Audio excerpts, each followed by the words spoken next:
Welcome to Translate This, a podcast about language, culture, life, and the hilarity of it all. At least, maybe we think it's funny, Richard. We always think it's funny. We do. We have a good time. How are you doing? I'm doing great. Good. Excited for our next episode? Yeah. So for those of you who are joining us for the first time, we present each week, we present an episode to each other that the other one doesn't know what we're talking about. And sometimes we don't know what we're talking about, but we go with the flow. We do the wonder mode. We're just wondering stuff. We do. And our podcast is brought to us by Barbier International, who pays our paychecks. And you can find us at translatetthis-podcast.com or on Facebook at Translate This Podcast, or at the user on Facebook, which is at translate.this.podcast. or on Instagram at translate_this_podcast. And I decided to put those in the front instead of the end of the podcast this week. And my name is Melissa. For those of you not knowing who I am, that's probably a good thing that you know now. My name is Melissa. And I'm Richard. And for some reason, when you were saying Translate This, which is the name of our podcast, yeah, I thought, are we supposed to like grab our crotch? Say Translate This? Is that part of the logo, or we don't do that? We can. Translate this, buddy.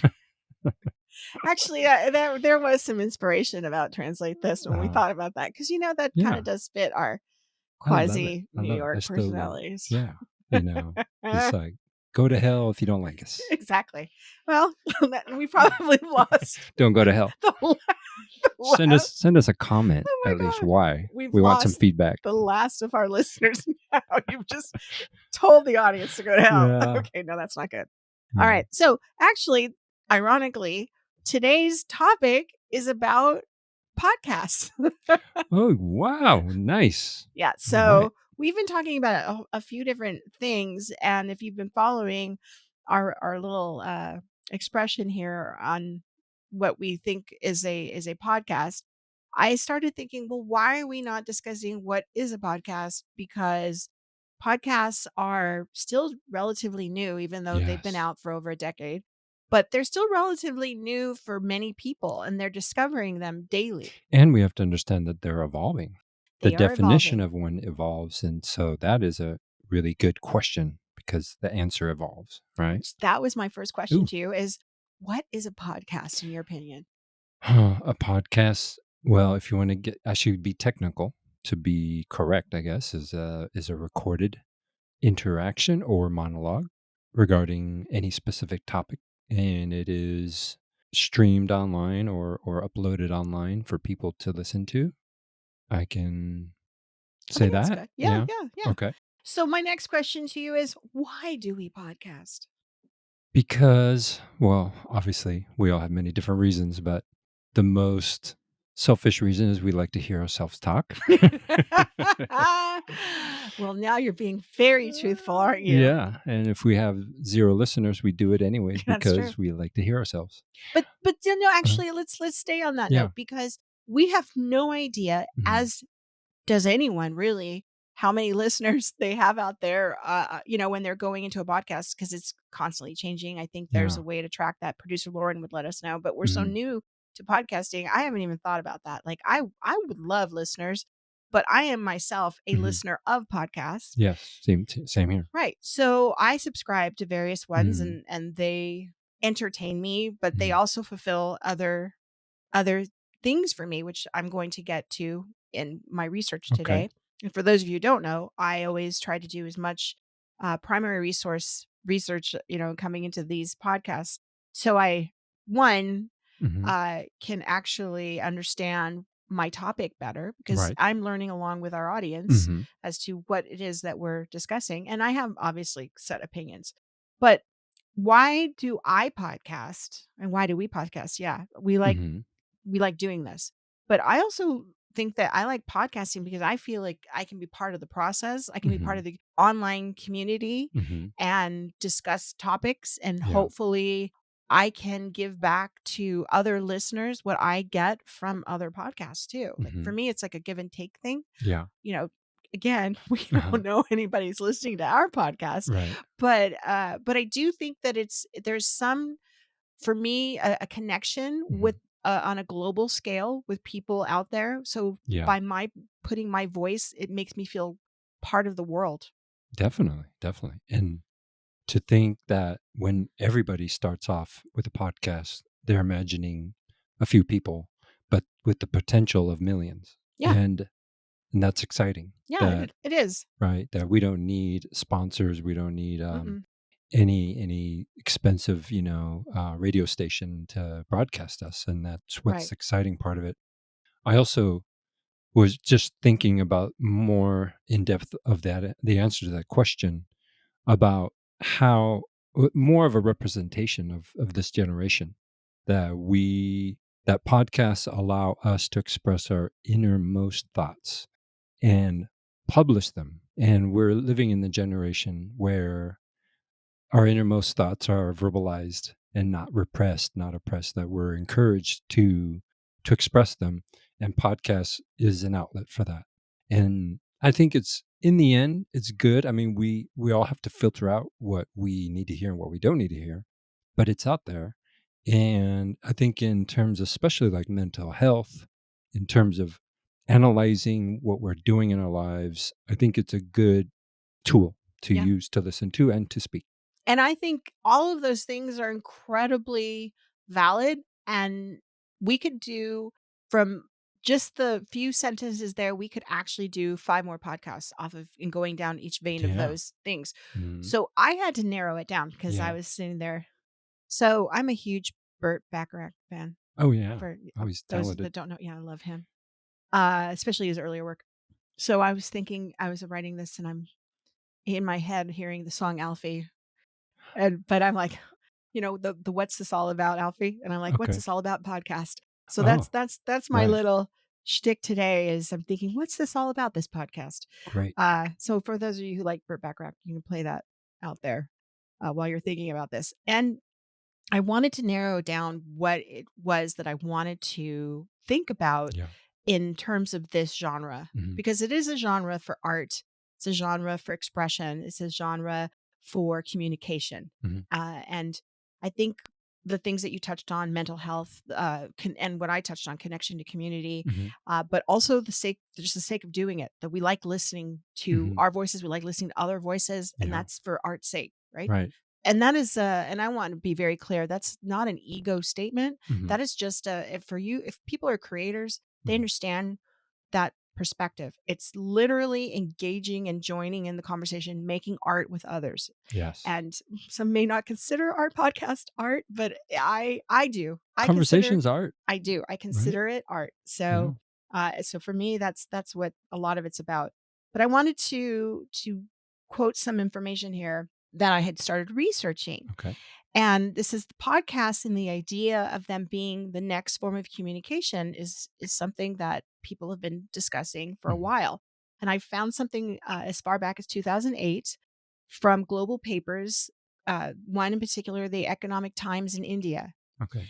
And so I thought that's a great source because people, I think, for the most part, are probably very US centric when they think of podcasts, Mhm. because many popular ones come from the United States, Okay. but they forget that there's a global community. Mhm. Again, I'm stressing global. Yeah. There are podcasts in probably almost every language out there Yeah.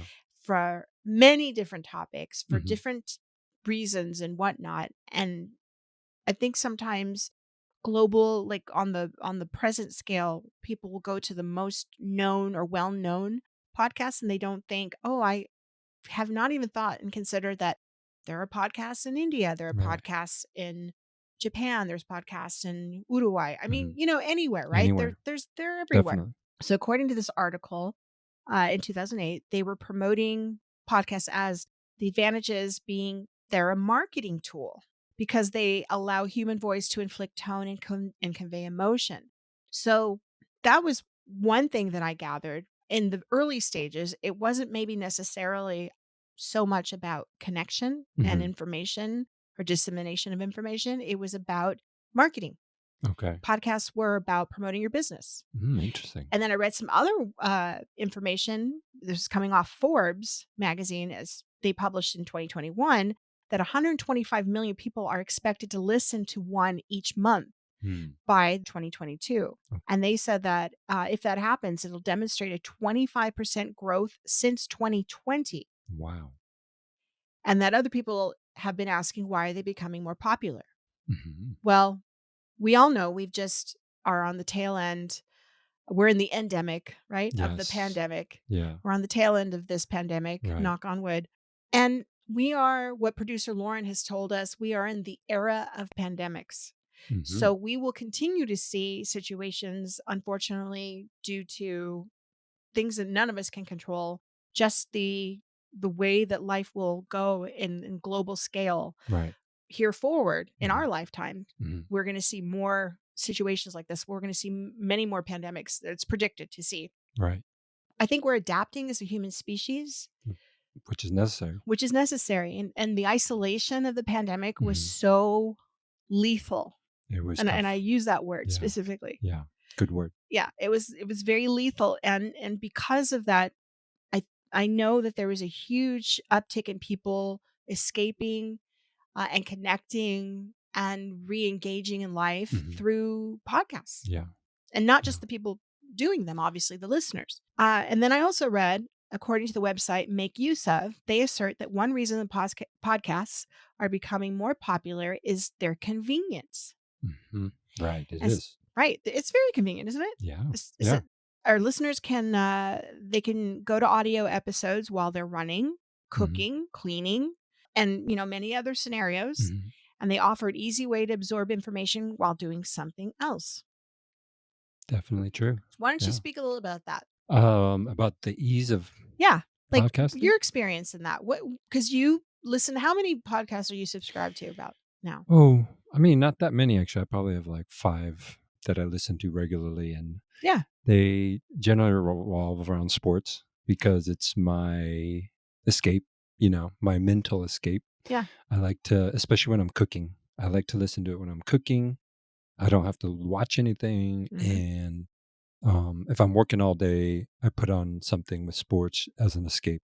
It's a really nice transition to get out of work or anything that I'm involved in. But I have listened to other topics, other genres, right, but podcasts, and they didn't seem to stick with me because I would get so involved with them. Like when I'm watching a TV show, a series, it gets very involved, and I think I prefer listening to something where I can do other things at the same time. yeah, And I think that's just me compartmentalizing my life. Because I love watching. I'm a visual person. hmm, I also majored in film studies, so I love films. I love TV series. So I'm not gonna exactly sit on the couch for an hour, 2 hours, and just listen to a podcast. no, That's not my style. But I will, like I said, when I'm traveling or cooking or something. And so the ease of listening to it is great when I'm doing something else. And then you asked me about the ease of creating a podcast yeah. also? But I have to interject right Yeah. now. My phone is listening, and my phone just told me when you said that we were going to sit on the couch for 2 hours. It said, Uh-huh. "I'm sorry, I can't do that." Where who said you can't do that? My iPhone. Oh, It's it's listening. it's listening We to have a listener, Richard. That's my oh, point. we have We have an audience Siri? member. Is it Siri? Siri is Siri is our listening. first listener. Is our first Awesome. listener. Welcome, Siri. That's awesome. But Uh, Siri just told us that uh-huh. Siri cannot sit on the couch for 2 hours and listen to our podcast. So Is that we are just you got serious? rejected by Siri. Are you serious? I'm Oh my serious. gosh. Siri's just rejected us. Okay. Said, Well, "No, I'm sorry, I can't do we that." gotta get her back somehow. About an hour on the couch. Is that Maybe. okay, I hope. Siri? Yeah, it's up so. Anyway, I'm sorry. I had to. I wanna see that later on. I have That's it it. on my phone. Okay. Take a screenshot. It's definitely, definitely. Oh, that's Wow. funny. Well, there you go. Maybe she's like me. She needs visuals. Perhaps. Yeah. So Mhm. so let's take that as a little jumping off Okay. point there. Alright. Now, when we grew up, Mhm. did you have parents that limited your television time? Or did you do that with your children? I did it I did it with my children when they were young, but Mhm. then it became with my children were basically they're Gen Z, so they grew up with the phone in their hand. My kids around 9, 10 years old, they got their first phone, Yeah. flip phones first, and then eventually smartphones. So when you say limiting screen time, it's also can you limit their phone time? And that's hard when they become teenagers. Right. I kind of gave up. Again, I consider myself as a parent, like, what are we doing? Like, how are we supposed to raise these kids now? Kind of Uh, experimenting. yeah. Me taking their phones away seemed like cutting their arm It's off. futile. Yeah. So limiting screen time during that age, the later ages became futile. Okay, but what about Yeah. you? Were you Ah, restricted in terms of television? Did your parents tell you you only have so many hours a week, or were you I limited on that? was, it was mainly bedtime, go to bed. Yeah. Yeah. Okay.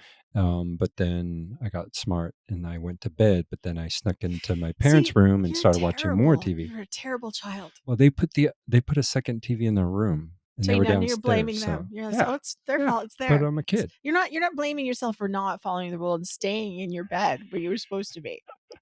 Yeah. That's pretty Well, funny. Actually, I have a story about that too. okay. They gave me a TV when I was little black and white Yeah. television. I was Uh-huh. probably 9 years old, Uh-huh. and I really loved the Sonny and Cher show. Oh, And yeah. I loved it when Cher sang. I Uh-huh. loved that show. I loved any of the Beautiful, musicals shows beautiful. about her. Yeah. She She was was great. so magnetic. So at that time, the song Gypsies, Tramps, and Thieves had come out. Mhm. And I was just, every time I could, Mhm. sing along, I was just like, yeah, I'm going to sing this song. Mhm. And she was performing it and I could hear it in the other room. Yeah. So I got up and turned my little TV on and I was Okay. like dancing in front of the TV. Yeah. And then I heard my father coming down the hall. Uh-huh. I turned the TV off, Uh-huh. run to my bed, pull the covers over my head, Yeah.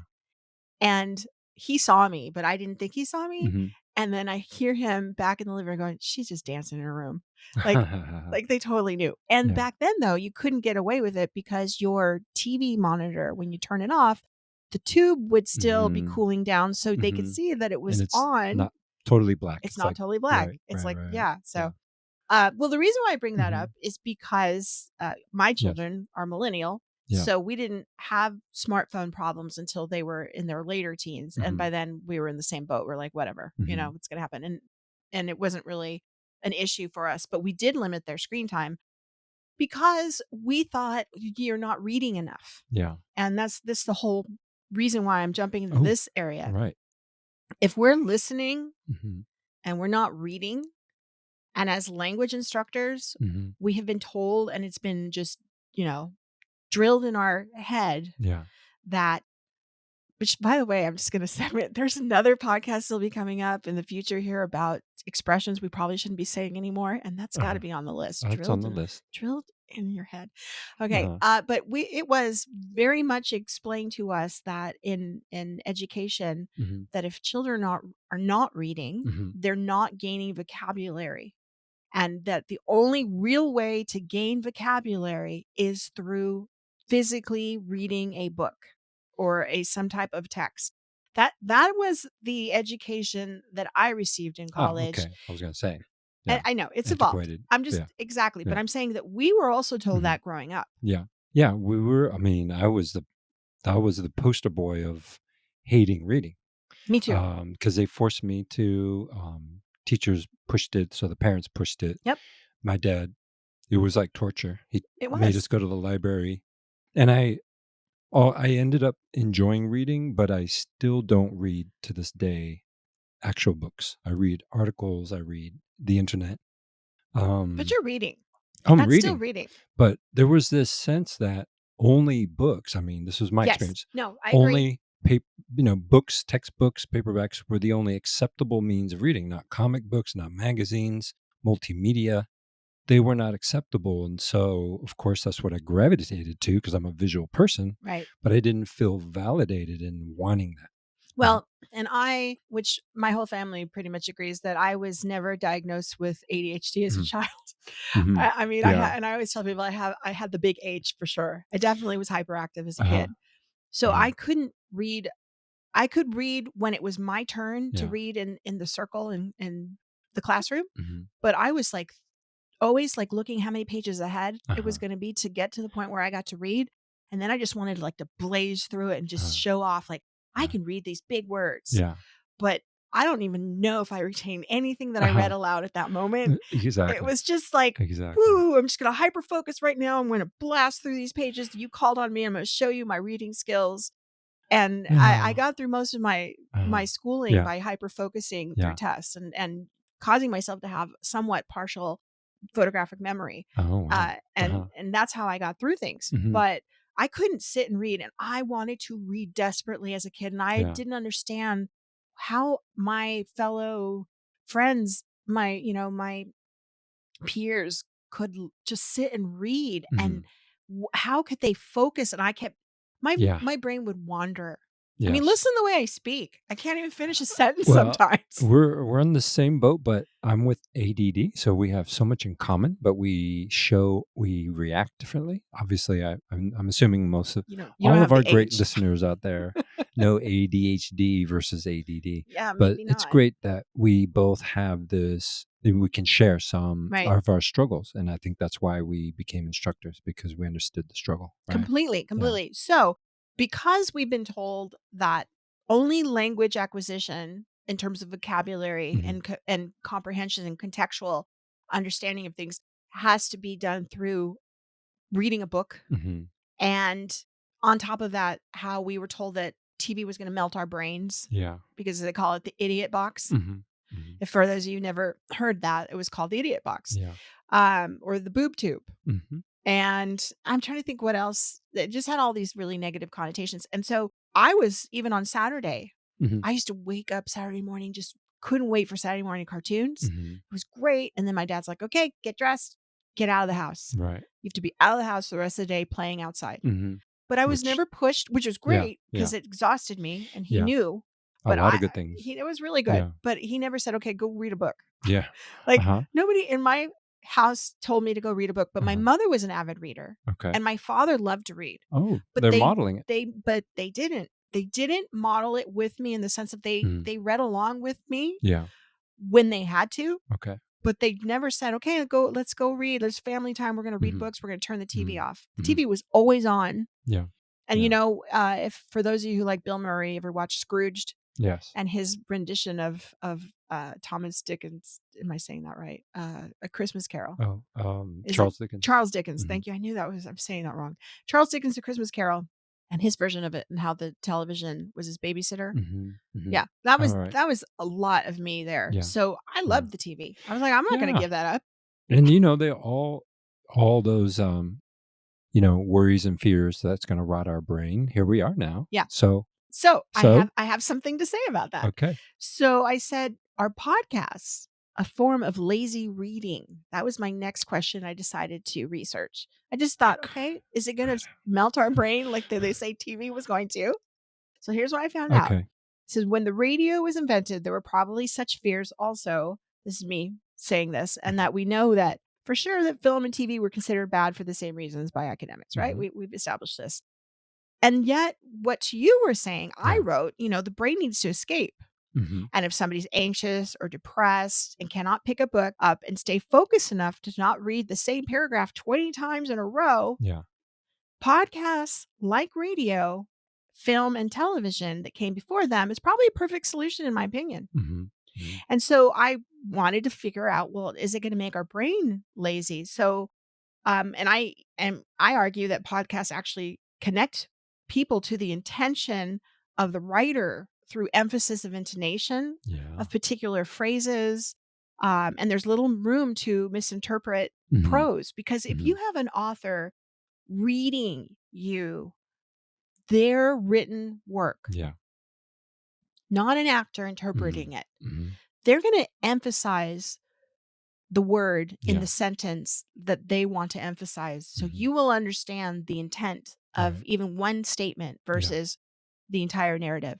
Mhm. And for me, I think that's important because to me it's a direct primary resource, Yeah. right? when you're thinking it from a journalistic perspective or you're thinking it from an academic research perspective, Mhm. if you hear an author narrate their written work, Mhm. there's no guessing. Right. You know what they meant. Right. Yeah, absolutely. I mean, the cues that you pick up on their voices Right. versus, like when you emphasize a word on text, you italicize it. Yeah. And that doesn't always translate very well, in the meaning. I No. mean, I totally get what you're saying. But then do we also add into this question audiobooks? So, yes. Huh? So, exactly. So I went into that whole arena of just listening. Yeah. And I found an article in Psychology Today, written, or excuse me, titled "Why Read When You Can Listen," and it was authored by two PhD, Ooh, yes, Paula, and forgive me if I get this wrong, and I believe her last name is pronounced Schwanenflugel. great job. Thank I you. don't know though. I believe it's Schwanenflugel. Yes, and then the other doctor is Nancy Flanagan Knapp. And the doctors assert that listening and reading comprehension are similar in Mhm. many ways. Mhm. And they state in their well-known simple A View of Reading by Go and Tumner, they assert that reading is just the combination of word identification and listening comprehension. And it is has long been known that in skilled audit read I can't Mhm. even read. In skilled adult readers, at Mhm. least, listening comprehension and reading comprehension are highly correlated. I see that. Yeah. And then they go on to say a classic 1977 study Mhm. found that college students who listened to short stories were able to summarize them just as well as those who had read them. Mhm. And a recent research study showed similar results where adult readers' comprehension of memory of a true life narrative was essentially the same whether they had read the book or listened to it as an audiobook. Mhm. And it seems likely that for most stories, a lighter reading, Mhm. listening probably works just as well as reading. Yeah. So, think about I was a liberal studies major, so I Mhm. had to like do a lot of reading. And Yeah. there was sometimes in one I went to University of Washington, go Mhm. dogs. Mhm. And we had each trimester, Yeah. I had maybe 10 books that I had to read. Okay. That's a And lot. that was a lot Yeah. in 8 weeks. Mhm. That was a lot. Mhm. It was Yeah. more than a book a week, plus Yeah. scholarly articles, plus we had to research other scholarly articles that Uh, had to defend how that's we tough. Tough. dissected the I narratives. would have dropped that. It was hard. Yeah. It was hard, but it was great. And Mhm. I'd never been more engaged in my life because Mhm. I utilized those hyper focusing skills and it was just in it. Yeah. But I learned how to skim read. Mhm. Mhm. And I learned that Yeah. from a professor Uh-huh. that I will always be grateful for, PhD Michael Goldberg. Mhm. Go UW. Yay. Okay. And he was a very good professor that reached many students, Mhm. adult learners, Okay. because we had to learn how do we take all this information and be able to turn it around and give it back in a Mhm. way that's comprehensible. Mhm. We get out what we need from it. We can look through it. And another professor I had, Dr. Ramon Sanchez, he was amazing also at helping people figure out how to dissect the most important Okay. information. I was gonna ask, And they were giving you specific they were strategies. giving us strategies, which Mhm. is, again, Mhm. later on what I would incorporate into my teaching. Mhm. So these two PhDs, they go on to state that listening to text instead of reading it has definite advantages sometimes. The most obvious advantage is that you can listen to a recorded text while doing something else with your hands, with your eyes, and especially routine tasks like driving, washing dishes, and working out. And that's exactly what you were just talking about. Yeah. And they go on to say that this is probably the main reason both audiobooks and podcasts are quickly growing in popularity, and that 18% of Americans say they listened to at least one audiobook in the past year. And this was written in 2019. Mhm. So, and that was they said that was up 14% since 2016, and that for the first time ever, over 50% of Americans are listening to podcasts. So, that was pre-pandemic, and it was Uh-huh. already starting Yeah. the podcast listening Yeah. part of this. But relating it Mhm. to classrooms, Right. I found a great little article. Okay. It says podcasts are hailed as a great tool to use as digital storytelling in Mhm. ELL classrooms. Yeah, I can see that. And both of us were ELL instructors. Mhm. And according to Taylor and Francis online, they promote podcasts as active learning. Mhm. And in Learning Solution magazine, they argue that by intertwining content with a story, learners are better equipped to recall information by recalling the way they felt Yes. when they learned the information. Yes. And according to the London School of Business, learners retain facts at only a rate about 5 to 10%. Mhm. Tying these facts to images can increase retention up to 25%. However, if facts and concepts are interwoven into stories, Mhm. retention levels reach as high as 65 to 75%. I 100% believe it. So we are not lazy when we listen to No. podcasts.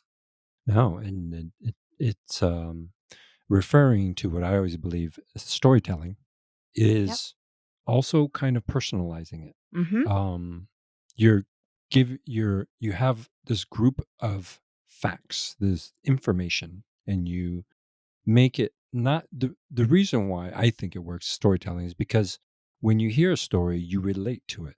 It's a story that you may have experienced or one night, I snuck out of my house and hung out with my friend and oh yeah, I did that once. So all the other information connected with that story, I relate it to my own personal story. Right. And that's an actual strategy is what I call in language teaching personalizing information, but that's through storytelling also. Yeah, yeah.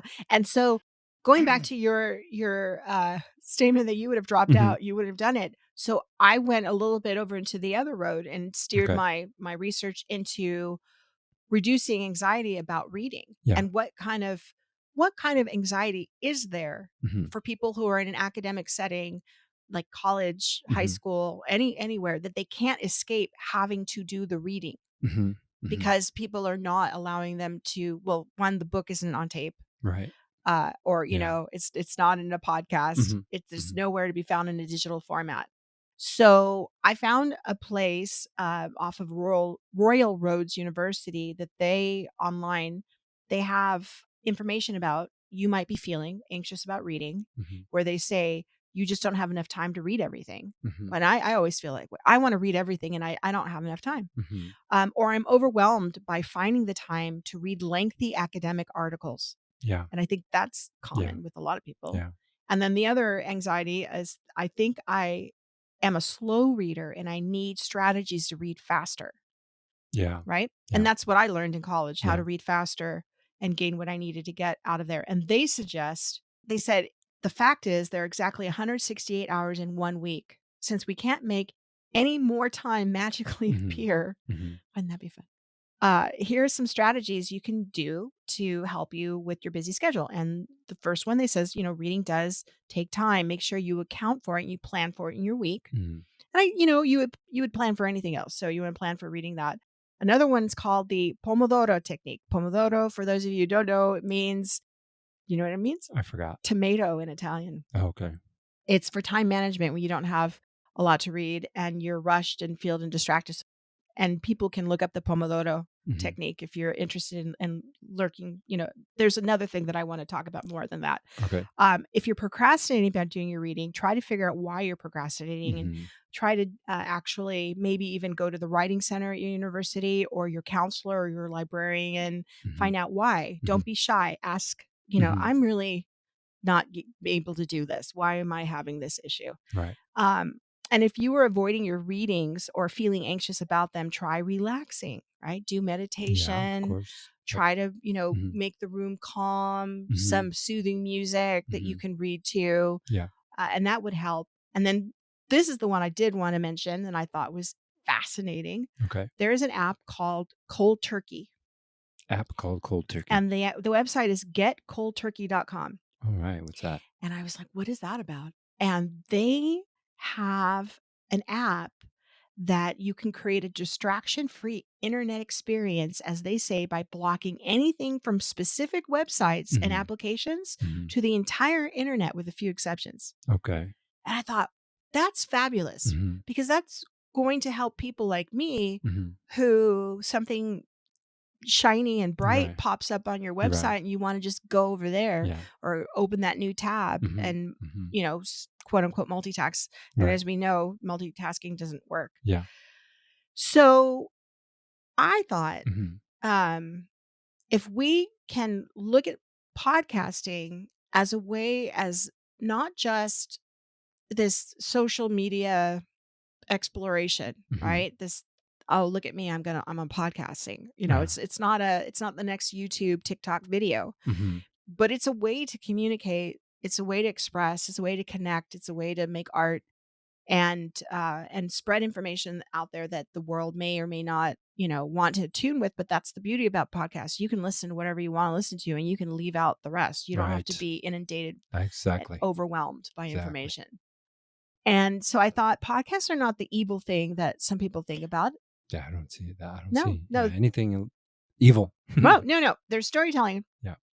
And I was thinking also that uh, because we can connect emotionally when we Mhm. listen, the voice really conveys emotion. And then I also started thinking that there's probably, and I don't know this because I Mhm. haven't researched it, because coming from the language industry, Yeah. I bet, because here we are talking about podcasts and motive, and phrasing and tone. Mhm. What about our deaf community? Mhm. So, what about podcasts and deaf community? Right. I bet there exist ASL vlogs Mhm. and podcasts Mhm. where they also are signing Yeah. online Right. books Uh-huh. Uh-huh. and people are getting the emotion, because if no one has ever, if any of our listeners have never seen an ASL interpreter, Mhm. they're probably some of the most emotive people you will ever witness in your life. Right. They have such great, facial Yeah. expressions and, Gestures. and gestures Yeah. and movement, Uh-huh. because that's the language. Right. It's not like they're being over exaggerated for a reason. Mhm. That's how they convey emotion. That's Definitely. how they can do this. So even if they cannot listen to it in an auditory form, Mhm. like people who are not deaf, Mhm. the deaf community, I'm certain they've got to have this available to them, where they have Yeah, I that wonder. opportunity. Yeah, I know. Yeah. I ran out of time before we go Uh-huh. to our Oh, podcast today, okay. but I'm going to go and look it up. Uh-huh. But I think that would be another way. The act of signing would also express Mhm. emotion Yeah. and do the same thing. Right. Yeah, Yeah. absolutely. Because there's probably people that are deaf who have ADHD, like, you know what I mean? And also Uh-huh. can't read a book Yeah. for that same reason. Right. Right, And right. so, yeah, I learned, through this research that not only are podcasts not evil, but Mhm. I learned that they really do, I believe, they validate many people Mhm. that may in the past have felt that they're invalidated. Yeah. Does that make Or sense? or voiceless Or or voiceless. yeah, absolutely. Yeah. Absolutely. And regardless of how many listeners they have, they are voicing their thoughts and recording them. And I think there's some therapeutic value to that, for Yeah. a lot of people. Yeah. And But I'm thinking absolutely. from the listener's perspective. Yeah. They're able to listen to information like I enjoy, Yeah. but there must be something wrong with me because you're listening to sports and I'm listening to murder podcasts. Right. So that's Uh-huh. that's producer Lauren's fault though, because she Okay. turned me on to some really good murder podcasts. Okay. We'll blame Lauren. Or blame Lauren. I'm not gonna take any personal accountability for that. No, I'm just kidding. No, I mean I like more I like podcasts that are entertaining, and I Mhm. like podcasts that are really, I don't Grab your attention, well, right? yeah, they grab my attention, but there's topics that maybe I wouldn't necessarily listen to or read Yeah. about Yeah. otherwise. Uh-huh. And I think that that's really cool too, Ki because you can go Mhm. down the nerd trail of something very scientific. Yeah. Like I would totally listen to something about quantum physics or some Yeah. really cool molecular biological Right. topic, and I would listen to it Yeah. because it's fascinating to hear about it. Uh-huh. But I don't necessarily want to sit and read, because I would pick up Yeah. my magazine of American Scientific and probably fall asleep. Uh-huh. Uh-huh. Well, here's a question. You like the murder podcast. What makes you want to listen to it more than, let's say, reading the news about some, killing or some murder on the street with just facts? Well, because it's the same reason why I'd rather listen to Edgar Allan Poe being Mhm. read aloud, Mhm. because I believe the spoken word for me Yeah. as a auditory Mhm. learner Mhm. and participant here in this world, I believe that it's incredibly engaging, Mhm. and my imagination is Mhm. far more frightening Yeah. than what I could see on the screen, Right.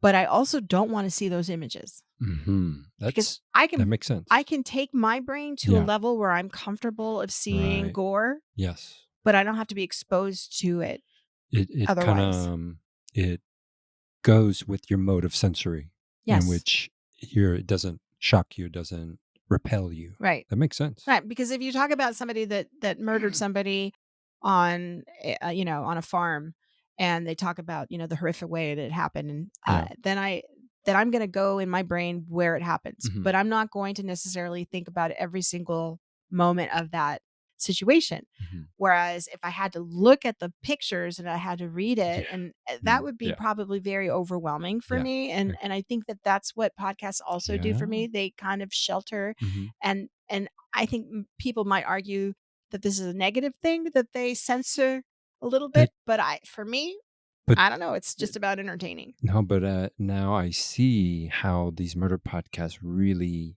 found a niche, not just a niche, but a whole population of people Yeah. who couldn't digest, the topic of murder, because there was all the visuals were attached to it.